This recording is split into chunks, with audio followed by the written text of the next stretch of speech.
ចាសួស្តីពុកម៉ែបងប្អូននេះគឺជាប្រភេទលម្អសម្ដងម៉ូតូដែលមានទំហំខ្នាតតឹង80ដល់1ម៉ែត្រកន្លះចាប្រភេទកម្ពុជាម៉ូតូចាហើយដាក់កង់សកួងវងលី12ចាតូចល្មមហើយយើងមានបិទរូបភាព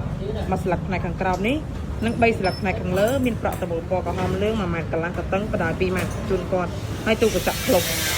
លក់ឆាក្តៅចារូបភាពពុកម៉ែបងប្អូនអាចធ្វើការកំងដានដាក់កូនរូបកូនឬរូបខ្លួនឯងលេខទូរស័ព្ទ highlight ជូនគាត់មកស្អាតតែម្ដងចា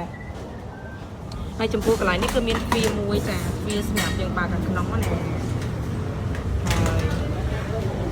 កន្លែងនេះយើងឈរលក់កន្លែងនេះកន្លែងចោះក្បាលរយៈតិចគេចោះឲ្យក្បាលរយៈការ B5 ទូកញ្ចក់យើងថ្នាក់ស្មើតតឹងវា3ទឹកកូនចាយើងដាក់តាំងសាច់មកល្វែងហ្នឹងចាមានភ្នៅដាក់អវ៉ាន់ទៀតហើយមានទ្វារមួយទៀតកន្លែងនេះយើងឈរលក់នេះយើងដាក់អវ៉ាន់បានចាសម្រាប់ពុកម៉ែបងប្អូនមានតម្រូវការចង់កំងធ្វើរទេះសណ្ដោងលក់ឆាក្តៅមកហូបកំងដូចក្នុងវីដេអូដែលខ្ញុំបាន live នេះស្វែងធ្វើការតាក់ទងតាមលេខ Telegram ផ្នែកខាងលើបានទីតាំងខ្ញុំនៅភ្នំពេញនៅផ្សារណាំកៅលើផ្លូវ271ចាស្លាកយីហោរបស់យើងខ្ញុំគឺឈ្មោះផាតតារាចាសូមអរគុណ